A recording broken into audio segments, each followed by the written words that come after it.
कितना सुख पहुंचेगा।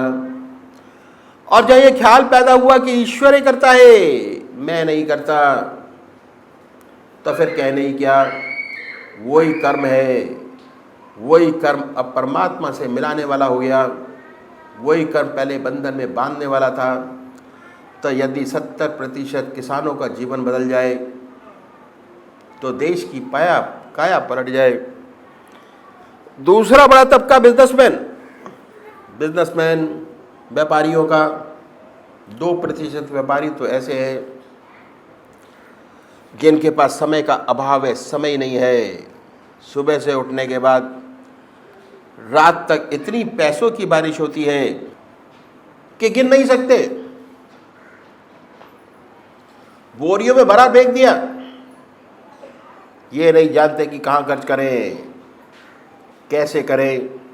लेकिन उनकी ज़िंदगी क्या है, सुबह से उठते हैं शाम तक इतना व्यस्त जीवन कि खाने की फुर्सत नहीं। और अधिक काम की वजह से इनकी सेहत इतनी खराब होती है कि इन्हें खाना भी मुश्किल से हजम हो पाता है। जीवन का कोई सुख उनको नहीं। बस शाम को इन्हें इतना पता चल जाता है कि 1 के 10 हो गए, 1 के 10 लाख हो गए, 10 के 21 हो गए, यही आनंद है। बैंक बैलेंस बढ़ गया, खाता लिखा गया।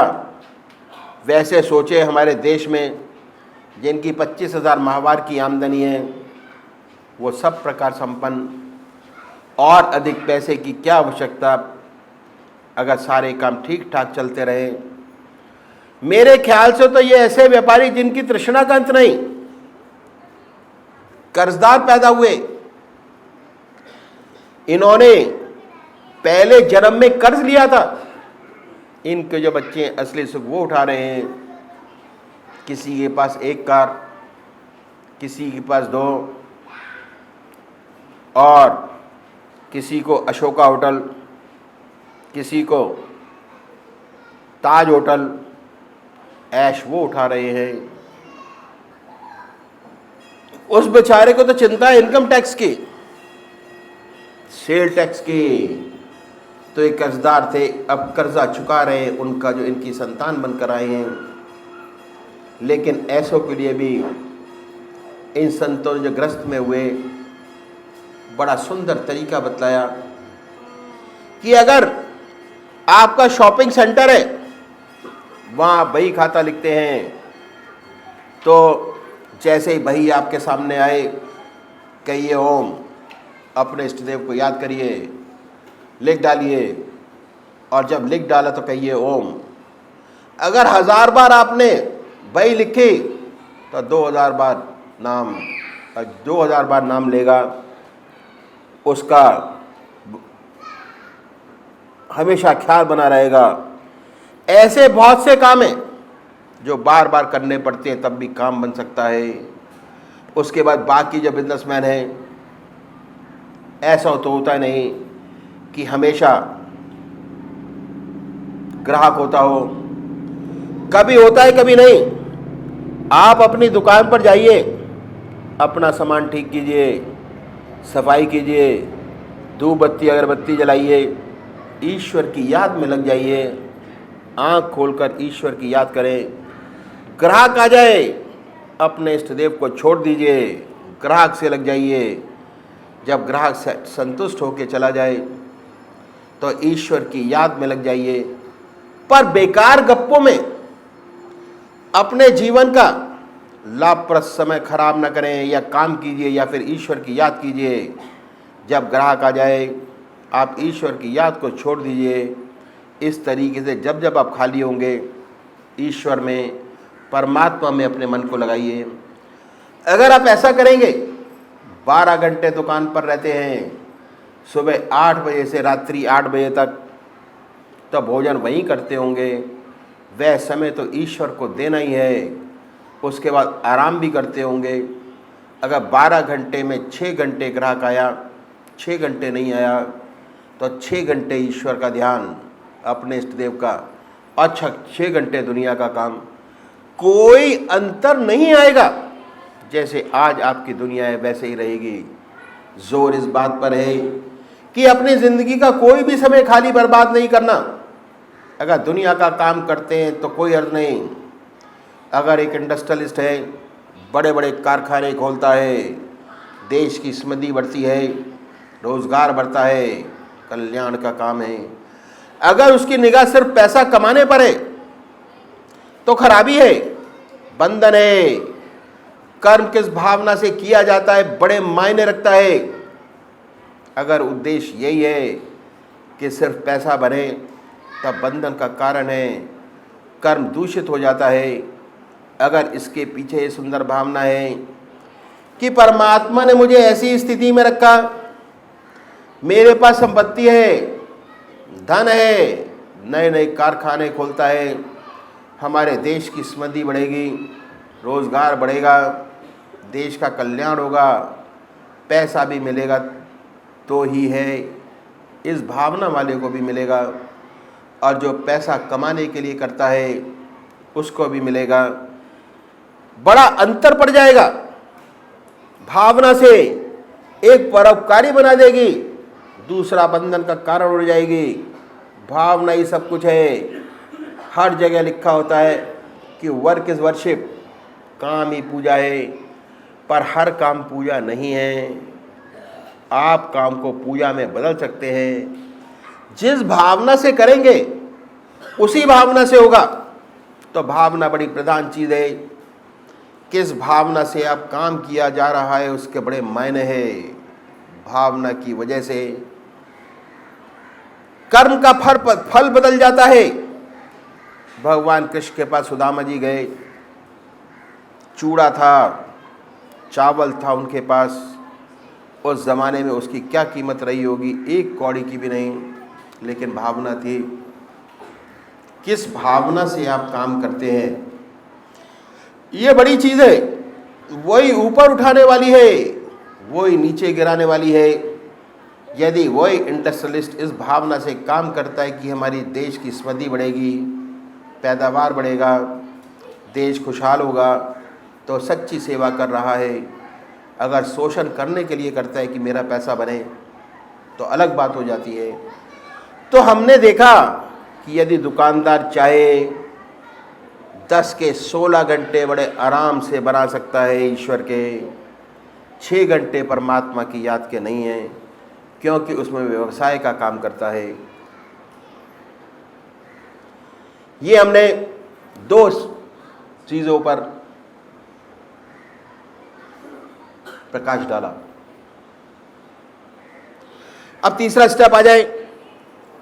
बुद्धिजीवी वर्ग, डॉक्टर, रिसर्च स्कॉलर, काम करने वाले लोग, इनकी ड्यूटी 7 घंटे की होती है, इससे ज़्यादा इनकी ड्यूटी होती ही नहीं। इन 7 घंटों के ड्यूटी आवर्स में 1 घंटा लंच का बड़े आराम से परमात्मा की याद की जा सकती है। ईश्वर को देना ही है। जैसे ही भोजन सामने आए अर्पण कर दीजिए, उसकी याद में खाइए। उसके बाद बड़े आराम से कुर्सी पर लेटिए, आंख मीचिए, ईश्वर की याद कीजिए। अगर ऐसा करेंगे तो मन इतना रिफ्रेश हो जाएगा कि लंच के बाद जो आफ्टरनून में समय होगा, काम करेंगे, थकान महसूस नहीं होगी, काम की दक्षता बढ़ेगी। 15 मिनट दोपहर के बाद चाय का, दोपहर से पहले भी 15 मिनट चाय का, आधा घंटा आपको और मिल गया। अब तो आपका मन ये खोजने लगेगा कि किस तरीके से समय को और निकालें, कैसे ज़्यादा से ज़्यादा समय परमात्मा की याद में निकाला जा सकता है। आधा घंटा और मिल गया, मन बड़ा खुश है। आधे घंटे का समय आसानी से दिया जा सकता है। इस 1.5 घंटे 7 घंटे में से ईश्वर की याद कर सकते हैं। फिर ऐसा तो होता नहीं कि हमेशा काम रहता हो, कभी होता है कभी नहीं। आप अपने दफ्तर जाइए और अपनी सीट पर जाएं, सबसे मिलिए बड़े प्यार से, कोई चुटकुला हो तो सुना दीजिए, रीडर डाइजेस्ट का, ताकि सब खुश हो जाएं। उसके बाद अपनी सीट पर आइए, काम कीजिए, काम आ जाए, पूरी सिंसियरिटी से, लगन के साथ उस काम को ख़त्म कीजिए, काम खत्म हो जाए। अब आंख खोलकर अपने इष्ट का ध्यान कीजिए, किसी को शुबा ना हो कि आप क्या कर रहे हैं। अपने आप को जाहिर ना कीजिए। अगर अपने आप को आपने जाहिर करना शुरू किया कि मैं तो दफ्तर में बैठकर भगवान का ध्यान करता हूँ, तो आपको दफ्तर में काम नहीं करने देंगे। कोई कलम फेंक के मारेगा, कोई चौक फेंक के मारेगा, तरह तरह के आपके नाम रखेंगे, कोई भक्त जी, कोई स्वामी जी, कुछ ना कुछ आपको काम नहीं करने देंगे। तो बड़ा सतर्क रहना है, अपने आप को छिपा कर काम करना है। और गलती से कहीं आंख लग गई तो अड़ोसी पड़ोसी यही कहेगा कि पिक्चर का दूसरा शो देख कर आया इसलिए उग रहा है, इसमें कोई नुकसान नहीं, जरूर छेड़ेंगे। छिपा कर अभ्यास कीजिए। इन संतों ने बड़ी अच्छी बात बतलाई कि देखो, दुनिया की हर चीज़ की कीमत आंकते हैं, कपड़े की कीमत आंकते हैं, रुपए की कीमत आंकते हैं, ज़मीन की कीमत आंकते हैं, कितने वर्ग मीटर, हर मकान की, दुकान की और गहनों की, हर चीज़ की कीमत आंकते हैं। लेकिन बड़ा अफसोस है कि हम अपनी कीमत नहीं आंकते कि हमारी कीमत क्या है। कभी कोशिश भी नहीं करते, सोचते नहीं कि हमने आज तक क्या किया, कितना जीवन हमने अपना निकाल दिया। अगर 100 साल की आपकी उम्र है और 50 साल का बर्थडे आपने मना लिया, तो 50 साल आपके व्यर्थ चले गए। आपने परमात्मा को याद ही नहीं किया। बड़े अफसोस की बात है, इन संतों ने कहा कि जीवन बहुत बहुमूल्य है, एक भी क्षण खराब ना करें। बेशक दुनिया का काम करें, एक साइंटिस्ट है, उससे दुनिया का कल्याण होने वाला है, कोई नुकसान नहीं। नुकसान तो इसका तब है जब अपनी ज़िंदगी का समय बेकार करें, उसका हटचर इस्तेमाल करें, या तो दुनिया का काम करें, ईश्वर का नाम लें। कोई भी क्षण खाली है उसे ईश्वर को दे दें, व्यर्थ बर्बाद न करें। जब काम हो तो पूरी लगन से काम करें, उसके बाद जो समय खाली मिले उसे परमात्मा को दे दें। असल चीज़ भावना की है, हम किस भावना से काम करते हैं। अगर हम इसलिए काम करते हैं कि हमें तनख्वाह मिले, तो कभी संतोष नहीं होगा, हमारा दिल जलता रहेगा, हमेशा ख्याल रहेगा कि देखो भाई, हमारा बॉस है, सिर्फ हाई स्कूल पास है, 4000 रुपये तनख्वाह ले रहा है, हम BA पास है, हमको 500 रुपये मिल रहे हैं। ऐसी परिस्थिति दुनिया में बहुत है। आदमी सिर्फ तनख्वाह के लिए काम करेगा तो जलता रहेगा, घुटता रहेगा। जब तक निगाह इस पर है, शांति नहीं है। अपने आप को इससे ऊपर उठाइए, ये समझिए कि ये काम भगवान ने मुझे सौंपा है, ये काम परमात्मा का है, किसी विशेष व्यक्ति का नहीं। मैं उसका काम करता हूँ। मेरे ऊपर जो बॉस है, चाहे वो मैट्रिक हो या इंटर, परमात्मा ने उसे बैठाया है, उसकी इज्जत करना मेरा फ़र्ज़ है। भगवान ने बनाया है उसे अफसर, उसको उचित आदर देना मेरा कर्तव्य है। यदि इस भावना से काम करते हैं, कभी आपको असंतोष नहीं होगा। ये बात ज़रूर है कि सत्य को प्रकट होने में समय लगता है। जो खुशामद करके तरक्की पा लेते हैं, कब तक? आखिर में ऐसे लोगों की जीत होती है जो हर काम ईश्वर की याद समझ कर करते हैं, ऐसे भावना से करते हैं, अंत में वे जीतते हैं। और सबसे बड़ी बात यह है कि उन्हें अपने दिल में शांति है। घर में शांति है, मन में शांति है, सच्चा सुख है, कितनी बड़ी चीज़। फिर उसके साथ साथ ईश्वर में जीवन। अगर परमात्मा की याद बनी है तो सोने में सुहागा है, ईश्वर में जीवन है, धीरे धीरे जीवन मुक्त अवस्था की ओर दौड़ रहा है और एक दिन उसे पालेगा। उसका सच्चा आदर्श जीवन का उसे प्राप्त हो जाएगा जिंदगी का।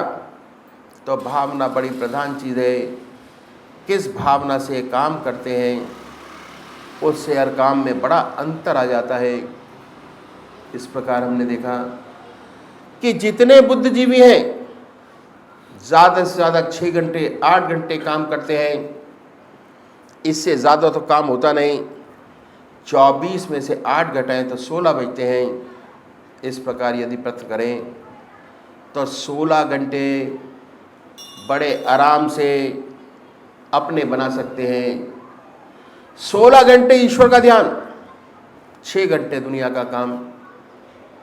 ये हमारे बुद्धिजीवी वर्ग हैं जो बड़े आराम से परमात्मा की याद, क्योंकि मन को अब खाली समय परमात्मा को देने की आदत बननी शुरू हो गई है। मन के अंदर परमात्मा की मूर्त का ठहराव होना शुरू हो गया, जबकि शुरू में नहीं था।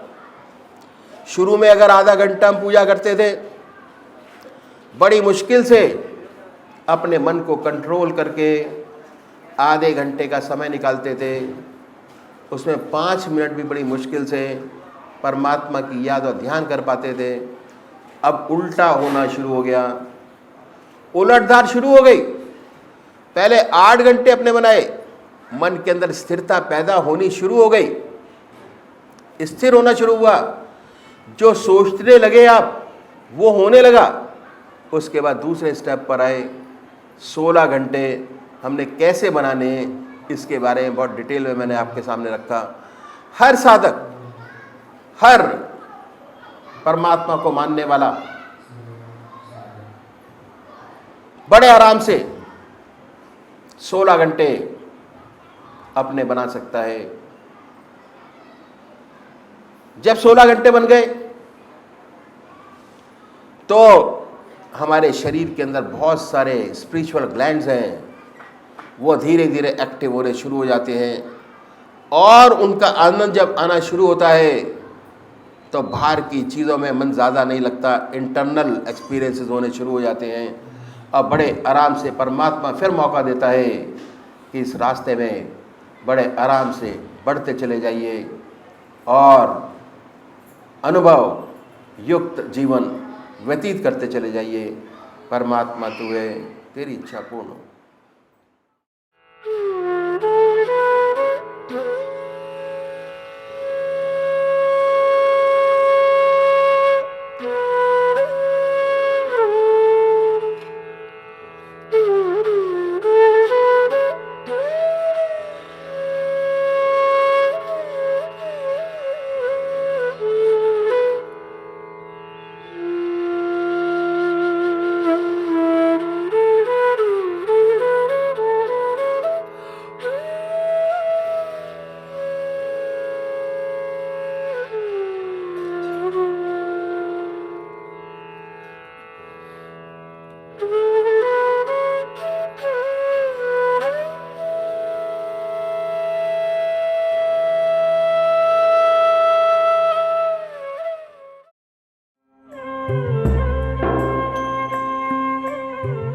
ध्यान योग के कार्यक्रम आनंद योग से निशुल्क जुड़ने के लिए संपर्क करें 9810239677।